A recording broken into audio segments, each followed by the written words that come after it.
Hey everyone, welcome back to my channel. I have another bread recipe for you.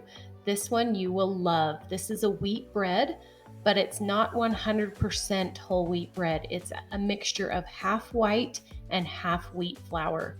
And what that does is makes it a mild flavor. So if you're trying to add more fiber or whole wheat into your diet, this is perfect for you. Also, if you have kids that are really picky and you're trying to add a little bit more fiber into their diets as well, this is perfect for them. They won't even notice. They will absolutely love it. It's chewy, it's light, it's fluffy, and it's delicious. Let's do this.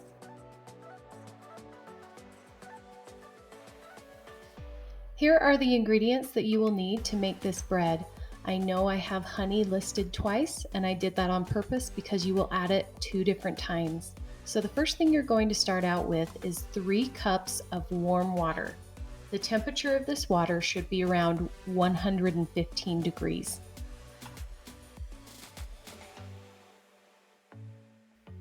Next, you're going to add 2 packages of active dry yeast. If you buy your yeast in bulk like I do, then you're going to add 4.5 teaspoons.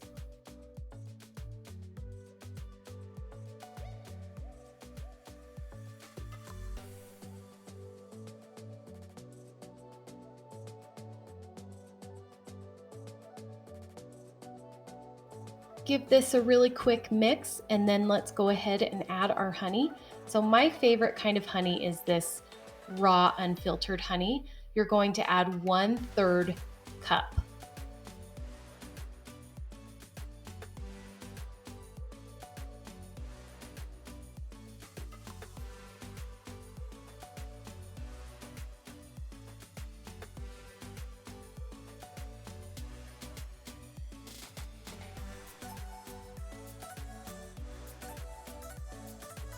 Now go ahead and mix this together. It's okay if the honey doesn't mix thoroughly. That's all right, just give it a really quick mix. Next, we're going to add 5 cups of bread flour.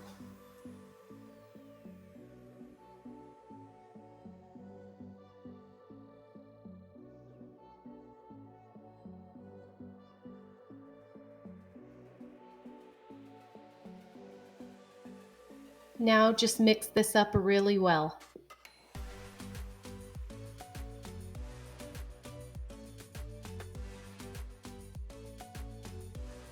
When this is mixed all together, you're just going to take a dish towel and cover this up, and then you're going to set your timer for 30 minutes and let it get all nice and bubbly. This is what your mixture should look like after about 30 minutes. If it doesn't look big and bubbly like this, then your yeast is not working. Make sure that your yeast is in date. Next, we're going to add 3 tablespoons of salted butter, melted. So let's go ahead and melt this in the microwave, and then we're going to add it to our mixture.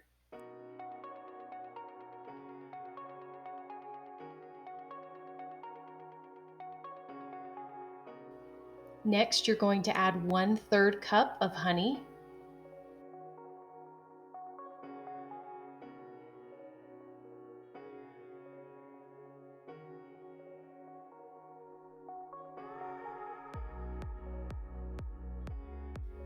Now add 1 tablespoon of salt. This pink Himalayan salt is my favorite. It has a nice, clean taste to it.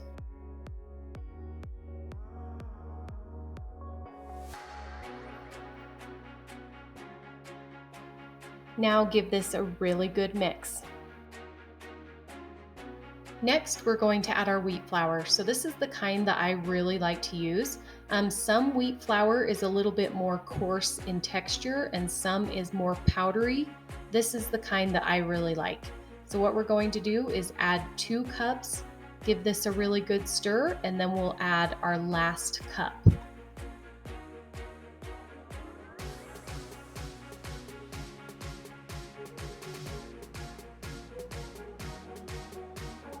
Now go ahead and add 1 more cup of flour. So in my recipe, I have written 3.5 cups of wheat flour. You'll reserve that last half cup for when you're kneading your dough. So I want you to look, make sure that your dough is pulling away from the sides of the bowl. That's exactly how you want it to look. When you feel your dough, it should feel slightly sticky. That's exactly what you want. So go ahead and grab a half cup of wheat flour and set it aside. Lightly flour your countertop. Remember, you don't want to add too much flour, so just lightly dust your countertop, and then we're just going to start kneading this dough.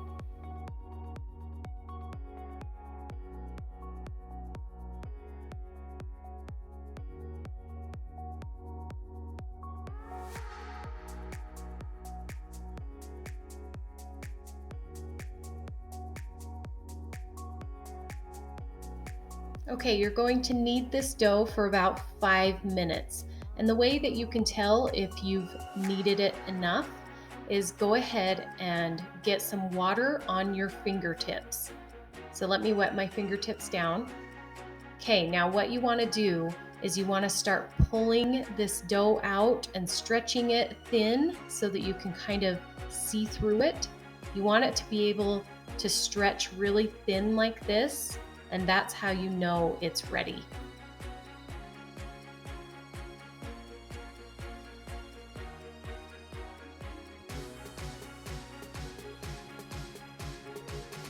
Next, we're going to grab a bowl that's big enough that when you place your dough in here, it can double its size.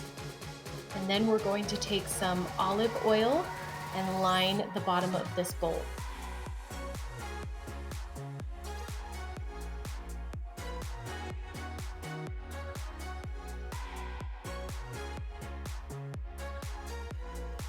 Now take your dough, place it in the bowl, and then I want you to flip it over. That way both sides of the bread dough have been greased, so it's not going to stick to the bowl, and it's not going to stick to the plastic wrap that we place on top. Now when you get this plastic wrap and put it on top, make sure that it's loosely put on. You don't want to make it a tight seal. You just want it loosely placed on here so that your dough can raise really big and not be restricted. Now you want your dough to raise double its size. So I place it on a cutting board because it's warmer than my countertop. My countertop gets really cold, but you want to place it in a nice warm area until it's doubled in size, just like this.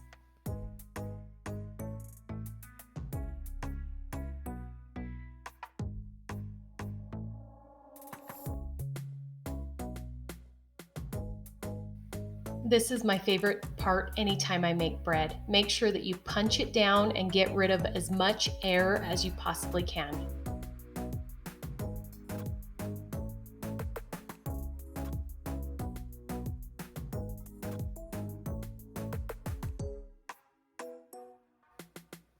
This recipe will make 2 larger loaves, so you'll use a 5 by 9 inch pan, or it will make 3 smaller loaves, which is a 4 by 6 inch pan.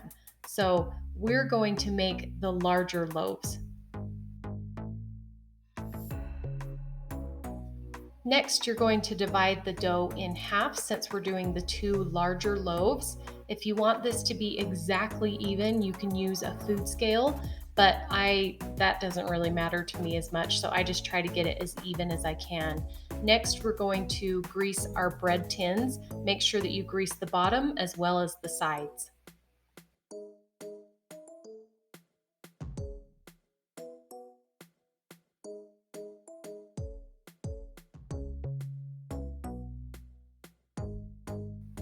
Now we're going to start making our bread loaves. So what you're going to do is flatten out the dough just to get rid of any large air bubbles that you have in there. And then what I like to do is take my bread pan and put it kind of at the top so I can see how big I need to make this bread loaf. So what I'm going to do is make sure that everything's flattened out, no more air bubbles, and then we'll start rolling into a loaf shape.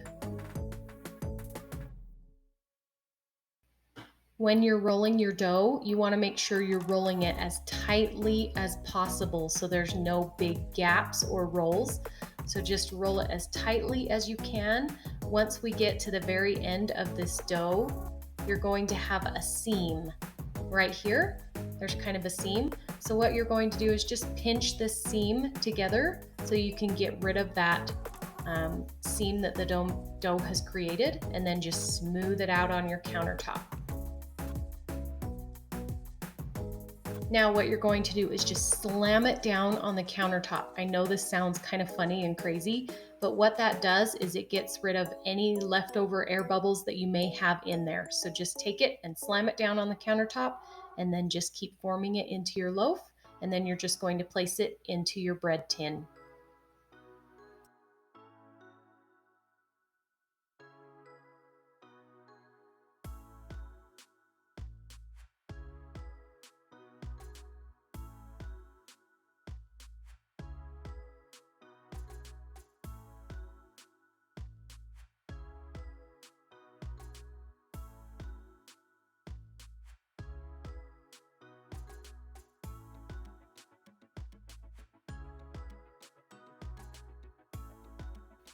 Now again, go ahead and place your dough on top of a cutting board or anything warm in your house so that this can raise in a nice warm area.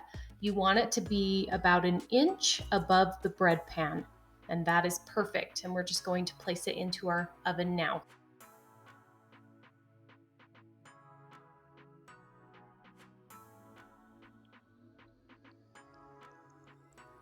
Place in a 350-degree preheated oven for 30 minutes. Now these bread loaves will continue to raise, so make sure that they're spaced far apart enough that they can get bigger as they cook.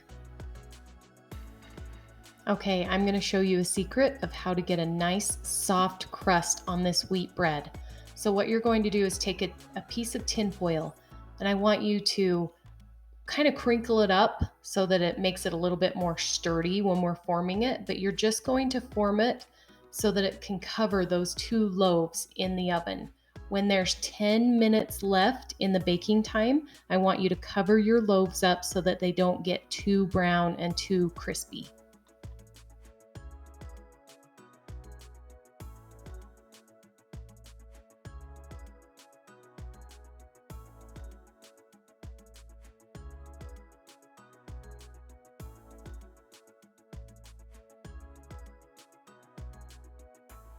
Now you want to do this quickly because you don't want a lot of the heat to come out of your oven in the cooking process. So just hurry and cover it and close it really quick.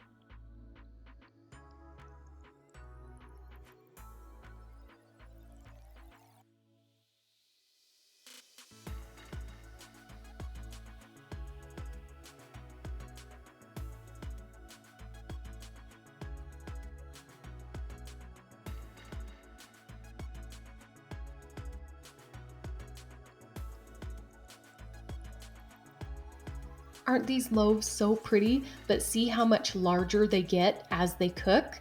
So they were about an inch up above the bread tin, and they got, an inch or 2 larger than that. So they'll continue to raise. But right as soon as you take them out of the oven, I want you to take them out of the bread tins and put them on a cooling rack.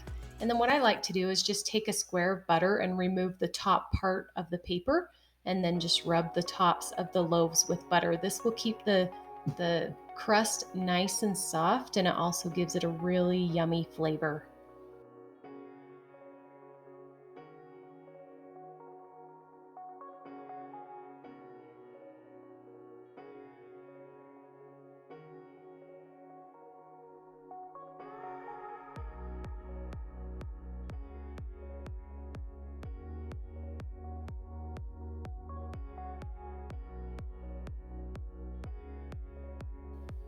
Let me just show you another little trick. So anytime I slice my bread, I use one of these electric knives. They are so amazing. Like, you never smash your bread. It just cuts it so smoothly like butter. But if you're interested, I'll put one down in the description box below. Also, the full recipe will be in that description box as well. And I just want to say thank you so much for being here. I appreciate every single one of you. And if you like what you see, give me a thumbs up and subscribe to my videos. In my future video, I'm going to make 100% whole wheat bread, so stay tuned for that. and we'll see you in the next one. Thanks. Bye.